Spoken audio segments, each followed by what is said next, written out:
Episode की शुरुआत में हमें केव को है वो दिखाया जाता है, जहाँ पे जो हमारी यिनहान होती है वो बोल रही होती है कि सिस्टर शिव मेरी बात एक बार ध्यान से सुनना, क्या डुअल कल्टीवेशन ऐसे ही फील करती है हर बार। यिनहान होती है वो शिव से बोलती है कि देखो यार, मतलब हमने जो अभी किया तो हम फाउंडेशन स्टेज पे तो पहुंच गए, मतलब फाउंडेशन बिल्डिंग की स्टेज पे वो पहुंच गए हैं, बट मुझे ऐसा लग रहा है कि मेरी बॉडी से वो किसी ने मेरी पूरी एनर्जी को ये वो सक कर लिया हो, आई मीन चूस लिया हो। तो बोलने लगती है क्या ये हर किसी के साथ, मतलब जो भी कपल होते हैं ये मतलब ये काइंड ऑफ वर्क करते हैं, उनके साथ भी ऐसा होता होगा क्या? अगर लक बाय चांस सबने ये फिर से किया, मतलब करेंगे तो हाँ, मतलब करना ही पड़ेगा, मतलब करेंगे तो कुछ अजीब फील होगा। अब जो शीयू होती है वो रिप्लाई करने लगती है कि देखो यार, मुझे तो नहीं पता कि आखिरकार दूसरे लोग है वो क्या फील करते होंगे ये सब करते हुए, बट हमें मजा आया। और अगर रही बात यांग मिंग की, तो वो हमारे लिए काफी ज्यादा ये वो स्पेशल है, मतलब ये कुछ परवर्टेड बात नहीं हो रही है, वो एकदम उसकी तारीफ की जा रही है। वो बोलने लगती है कि देखो यार, जब उसने वो अपने आप को ट्रांसफॉर्म किया था और जो उसके पास है वो ऑरा फैला हुआ था ना, वो एकदम औसम था, उसका ऑरा बहुत ज्यादा पावरफुल था। और शायद मैंने आज से पहले कभी ऐसा ऑरा है वो देखा भी नहीं था, बट मैंने पहली बार देखा था। फिर हमें थोड़े पास का सीन दिखाया जाता है, जहाँ पे जो हमारा यांग मिंग होता है वो शियू के साथ है वो संभोग की प्रक्रिया है वो आगे बढ़ा रहा होता है, और अचानक से ये वो उसके विंग है वो अपेयर हो जाते हैं और वो ड्रैगन है वो ड्रैगन में ट्रांसफॉर्म हो जाता है। और शियू भी उसे देख के काफी ज्यादा हैरान होती है। जो हमारे अंकल हु होते हैं वो जो हमारे यांग मिंग ने भी अटैक किया होता है, उसका नाम होता है beast of complete darkness attack है। उसे बोलने लगते हैं कि नामुमकिन यार, ऐसा हो ही नहीं सकता। वो बोलने लगते हैं ये स्किल है, ये ऐसा कोई बच्चा है वो इस्तेमाल कर सके, ये तो नामुमकिन है। मतलब मैंने इतने ज्यादा साल हो गए, मैंने चेक किया है कि आज तक कोई भी कल्टीवेटर है वो इस स्टेज पे है वो नहीं पहुंचा, अगर पहुंच भी गया तो इस अटैक को यूज नहीं कर पाया है। बट ये बंदा है वो अभी अपने फाउंडेशन बिल्डिंग के लेवल पे, और ये इतनी ज्यादा पावर रखता है अभी इस अटैक के साथ, ये किसी भी गोल्डन कोर रिलम वाले बंदे को है वो अपने एक ही अटैक में है वो चकनाचूर है वो कर सकता है। लगता है हमने गलत चीज से ये वो पंगा है वो ले लिया। ये लड़का चाहे तो अभी हमें 1 सेकंड के अंदर ये वो खत्म है वो कर सकता है। अब तो हमारे लवचे लगने वाले हैं। फिर हमें ड्रैगन ट्रांसफॉर्मेशन आर्ट का है वो कुछ बताया जाता है। ब्लैक अबीस बैटल फॉर्म ये लेवल 1 का होता है, और हमारे यांग मिंग ने अभी है वो फाउंडेशन बिल्डिंग स्टेज के लेवल 1 को है वो अनलॉक किया होता है। जो हमारी ड्रैगन ट्रांसफॉर्मेशन के लिए जो अभी उसे मिली है उसका है वो अटैक ये एट्रीब्यूट होते हैं कि ये किसी भी मतलब जो हमारे होस्ट की पावर को है वो लाखों गुना बढ़ा देते हैं। लाखों गुना छोटे यार, 800 टाइम है वो बढ़ा देते हैं। उसकी स्पीड बढ़ जाती है, पावर बढ़ जाती है, हर चीज बढ़ जाती है। पावर है वो सिर्फ 30 सेकंड के लिए वो यूज कर सकता है, और इसे अगर रिलोड होना है, मतलब इस पावर को यूज दोबारा करना है, तो उसके लिए तकरीबन इसे 7 दिन चाहिए।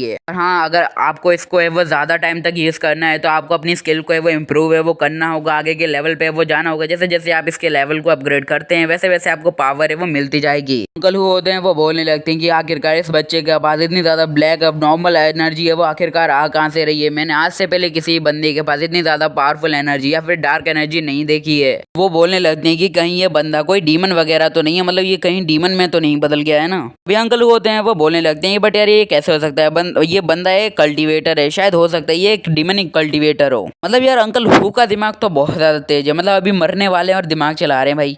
यांग मिंग भैया हमारे इतना ज्यादा सोचने वालों में से तो है नहीं। वो बोलने लगते हैं कि भैया अगर तुम सोचने वाले हो तो तुम सोचते रहो, मैं यहाँ पे अपना काम करके निकलने वाला हूँ। और इसी के साथ वो अपने अटैक करते हुए सामने बढ़ने लगता है, और अंकल हु के सारे अटैक होते हैं उन्हें वो ब्लॉक करता है या फिर कहीं डिस्ट्रॉय करके वो आगे बढ़ता है। तो वो बोलते कि व्हाट द यार भाई तू कर क्या रहा है, मुझे बिल्कुल समझ नहीं आ रहा है। आखिरकार एक नॉर्मल बंदे के पास इतनी ज्यादा अब नॉर्मल पावर कैसे हो सकती है। यांग मिंग होता है एकदम बैडास है वो बन चुका होता है। वो बोल रहा होता है कि अंकल यार तुम तो एकदम मूड में आ गए थे, मतलब मुझे भी मारना चाहते थे ना, तो अब मार के दिखाओ यार प्लीज यार एक बार। बाय द वे अब जो हमारा यांग मिंग अटैक करेगा ना वो काफी ज्यादा स्ट्रॉन्ग होगा। तो यांग मिंग भी होता है अपने हैंड को इतनी ज्यादा, मतलब अभी वो सिर्फ अपने एक अटैक यूज कर रहा है जिसका नाम होता है किंगन पाम। बाय द वे उसने किंगन पाम के अंदर 6 से 7 अटैक को है वो कंबाइंड किया होता है। इसकी वजह से किंगन पाम का अटैक है, मतलब सभी को लगेगा ये किंगन पाम है, बट इसकी जो पावर होती है वो मैक्सिमम लेवल से भी ज्यादा है। यांग मिंग होता है वो ग्रास मॉन्स्टर की तरफ है वो धीरे धीरे करके वो बढ़ने लगता है, और सोचने लगता है कि चलो इसको भी है वो निपटा ही दिया जाए। फिर से हमें एक आवाज को है वो सुनाया जाता है, जहाँ पे यांग मिंग होता है वो ग्रास मॉन्स्टर के ऊपर अटैक कर रहा होता है। एक आवाज बोलती,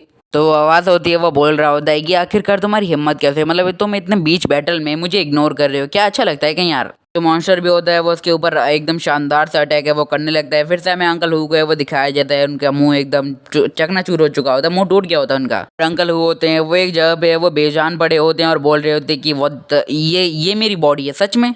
ग्रास मॉन्स्टर को है वो काफी ज्यादा ये वो गुस्सा है वो आ रहा होता है। वो बोल रहा होता है कि साले गंदे कीड़े मेरे ऊपर से है वो हट जाते, तेरी हिम्मत कैसे मेरे ऊपर आ गए, मेरे ही बालों को है वो टच करने की, ये जुल्फे हैं हमारी। और इसी के साथ वो अपने अटैक को है वो सिर्फ अपने ऊपर ये वो करने लगता है, जिससे वो यांग मिंग है वो उसके ऊपर से वो हट जाए। और जो यांग मिंग होता है वो उसके एक टेंटिकल को है वो पकड़ लेता है और उसे तोड़ के वो नीचे की तरफ है वो आने लगता है, मतलब सीधा कहें तो वो उसे हर कोने से वो बांध देता है, जिसकी मदद से वो बिल्कुल भी वो ना हिल सके वहां पे। यांग मिंग होता है वो अपने मन के अंदर है वो बोलने लगता है कि हालांकि अब मुझे ऐसा फील होने लगता है कि मेरे जो दिल के अंदर है वो नॉर्थ साइड से पता नहीं कौन सी एनर्जी है वो फ्लो कर रही हो, बट मुझे ऐसा लग रहा है कि मेरे दिल के अंदर धमाके है वो हो रहे हों। टाइमिंग होने लगता है, वो बोलने लगता है कि देख भैया अब मेरे पास बिल्कुल भी वो वक्त है वो नहीं बचा है, मतलब ये पावर है वो किसी भी पल है वो गायब है वो हो सकती है, मतलब 30 सेकंड में से यार बहुत ज़्यादा टाइम बर्बाद हो चुका होगा। सिस्टम भी होता है वो सोने पे सुहागा बोल ही देता है कि भैया देख अब तेरे पास सिर्फ 15 सेकंड है वो बची है, तुझे जो उखाड़ना है वो इसी टाइम में तुझे उखाड़ना है तो उखाड़ ले भैया। एक और जो ग्रास मॉन्स्टर के अंदर से एक मॉन्स्टर निकलता है और हमारे टाइमिंग के ऊपर अटैक करने लगता है और बोलने लगता है कि किल किल किल जस्ट आई वांट किल, और वो टाइमिंग के ऊपर एकदम सरप्राइज अटैक करता है। बट जो टाइमिंग होता है वो अभी जिस अपने पावर फॉर्म में होता है उसके पास है वो हर सेंस की पावर है वो बढ़ चुकी होती है। टाइमिंग होता है वो अपनी फुल पोटेंशियल के साथ उस बंदे का मुंह ही है वो पकड़ लेता है और सीधे उसके मुंह को क्रश कर देता है या फिर कहीं मुंह को दबा देता है, फोड़ देता है एक ही बार में। भाई ये पावर होनी चाहिए यार सभी बंदों के पास, मतलब किसी का ही मुंह आराम से फोड़ सके। टाइमिंग होता है वो बोलने लगता है कि अगर बाहर खड़े हुए अंकल हु की बात करें तो उनके मुकाबले ये जो मॉन्स्टर है वो काफी ज्यादा ये वो अजीब है। अगर मैं जितने भी अटैक कर रहा हूँ इनके ऊपर उसका कोई भी असर है वो पड़ता हूँ मुझे बिल्कुल भी वो नहीं दिख रहा है। शायद इन लोगों का कोई कोर है वो है ही नहीं। अगर मुझे इन लोगों को हराना है तो मेरे पास सिर्फ एक ही ऑप्शन है वो बचता है कि मुझे इन सभी लोगों को या फिर कहीं इन सभी ज़ॉम्बी को है वो एक ही बार में अब खत्म करना होगा। अगर मैं ज्यादा वक्त लेता हूँ तो मेरे पास बिल्कुल वक्त है वो नहीं होगा, मतलब मेरे पास सिर्फ 15 सेकंड है और मेरा बीस्ट मोड है वो सिर्फ 15 सेकंड तक ही है वो ओपन है, इसके बाद ये बंद हो जाएगा और शायद कमजोरी के कारण मैं नीचे गिर भी जाऊँ तो हो सकता है मेरा ये एंड अप हो जाए, बट अभी मुझे थोड़ा रिस्क तो है वो लेना ही पड़ेगा। अभी सिस्टम होता है वो बोलने लगता है कि अरे भवरे क्या सोच रहा है तू, भाई तेरे पास सिर्फ 10 सेकंड बचे हैं। टियांगमिंग होता है वो बोलने लगता है कि मेरे पास अभी सोचने समझने का बिल्कुल भी है वो वक्त है वो नहीं बचा है, अगर मैं यहाँ पे कुछ भी सोचता हूँ तो मेरा सिर्फ वक्त बर्बाद होगा और कुछ भी नहीं। और मेरे पास सिर्फ 10 सेकंड बची हैं और मैं 10 सेकंड के बाद एकदम पावरलेस है वो हो जाऊंगा। अगर तब तक मुझे अगर कुछ भी करना होगा तो मुझे करना ही पड़ेगा, अगर मेरी जान रिस्क में है तो रिस्क में है यार, कुछ नहीं कर सकते। सारे मॉन्स्टर होते हैं वो एक ही साथ है वो ग्रुप में उसके ऊपर है वो अटैक करने लगते हैं और कुछ बोल रहे होते हैं कि गिव मी मनी, और मुझे पैसे चाहिए ही चाहिए भैया, तू मुझे पैसों से लबालब कर दे। तो भी होता है वो आते हुए वो बोलने लगते हैं कि मैंने इन जैसे छछूंदरों को काफी ज्यादा बार है वो किल किया तो ये मेरे लिए कोई बड़ी बात नहीं है, ऐसे आने दे यार मैं इसे पेल दूंगा। बट जो टियांगमिंग होता है अब वो बोलने लगता है कि फिलहाल तो मुझे इन सभी को फॉलो नहीं करना चाहिए, मुझे एक एक करके इन्हें मारना होगा, तो मैं पूरी रफ्तार के साथ यहाँ से इन्हें मारते हुए भागना चाहता हूँ और मेरे पास कोई और रास्ता ढूंढने का वक्त है वो नहीं है, बट ढूंढना पड़ेगा। तो टियांगमिंग को एक बात है वो याद आ जाती है और टियांगमिंग है वो बोलने लगता है कि एक मिनट यार, जहाँ तक मुझे याद आ रहा है कि ये रूटलेस मॉन्स्टर और कोई नहीं बट जो मेरे एंसेस्टर यानी जो मेरे पूर्वजों की मतलब मेमोरीज है उसके एक बंदा है वही है, मतलब सीक्रेट रियलम के असली मास्टर की मेमोरीज में जो चीजें हैं वो यहाँ पे देख रही हैं। तो हो सकता है कि अगर मुझे सबको खत्म करना है तो शायद वही बंदा है वो मेरा मेन टारगेट है, तो बर्बाद करने के लिए बिल्कुल भी वक्त नहीं है। तो आई डोंट थिंक सो कि मुझे यहाँ पे रुकना चाहिए और वो बोलने लगता है कि चलिए शुरू करते हैं। बाहर से हमें ग्रास मॉन्स्टर को है वो दिखाया जाता है। ग्रास मॉन्स्टर होता है वो एकदम फुल्ली फाइन है वहाँ पे खड़ा होता है, बट जो उसकी बॉडी के अंदर काफी ज्यादा बड़े है वो मतलब खलबली वो मच चुकी होती है, मतलब टियांगमिंग सबको पेल रहा होता है एकदम फुल फोर्स के साथ। टियांगमिंग अंदर है वो सभी को पेल ही रहा होता है, वो बोलने लगता है कि जो भी हो मुझे जल्दी से जल्दी इन्हें सबको है वो मारना होगा और इसके कोर तक है वो पहुंचना पड़ेगा। टियांगमिंग होता है वो अपने एकदम नए प्लान के साथ है वो उन लोगों के पास है वो जा रहा होता है जस्ट किल हिम। टियांगमिंग होता है वो धीरे धीरे करके पूरी बेस को या फिर कहीं नीचे से ऊपर आने के सारे रास्ते को एकदम तबाह करते हुए वो आ रहा होता है। फिर से हमें सिस्टम को दिखाया जाता है। सिस्टम होता है वो बोल रहा होता है कि हाय भाई यार तुम्हारा तो टाइम है वो 3 सेकंड का ही है वो बचा है, बस 3 सेकंड में उखाड़ लो, उखाड़ना है वो। फिर जो हमारा टियांगमिंग होता है वहां तक है वो पहुंच जाता है और बोलने लगता है कि चलो यार फाइनली आई फाउंड यू, साले ठरकी मादर खोद कहीं के। सामने हमें उसी बंदे को वो दिखाया जाता है जो कि कुछ एपिसोड पहले आपने देखा होगा कि यही था जो सेक्टर मतलब इस सीक्रेट रियलम के असली मास्टर के पीछे वो पड़ गया था इसे लड़की समझ के।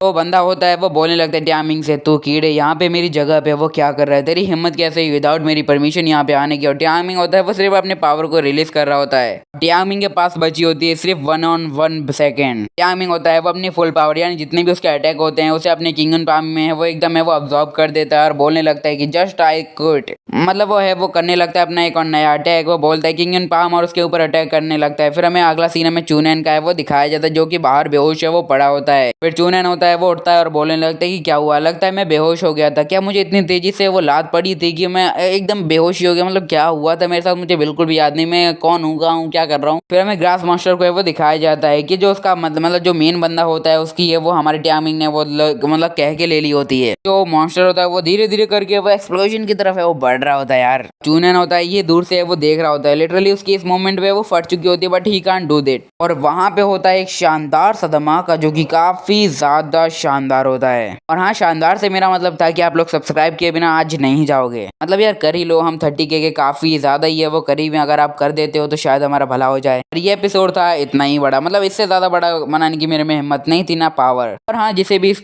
सीरीज का हारेम पसंद है तो उसके लिए एक और खुशखबरी है, आगे चल के आपको इस एपिसोड या इस सीरीज में काफी ज्यादा बेस्ट ऑफ हारेम मोमेंट मिलेंगे। हारेम कहूँ या डुअल कल्टीवेशन वाले, वही समझ नहीं आता, बट बहुत ज्यादा शानदार एपिसोड आपको मिलने वाले हैं, तो यार चालू रखो यार। मिलते हैं अगले एपिसोड में, till then bye, good bye, सायोनारा और बाय बाय। और हाँ, बीच में कोई भी नॉइस आई हो तो मुझे माफ करना है, बिकॉज मेरे पास अभी माइक बिल्कुल भी नहीं है, तो मैं बिल्कुल कुछ कर नहीं पा रहा हूँ, बट आई होप सो जल्दी होगा मेरे पास, जब होगी मेरे पास पैसा, और अभी तो मेरे पास पैसे भी नहीं है, तो चलो करते हैं कुछ जुगाड़। तो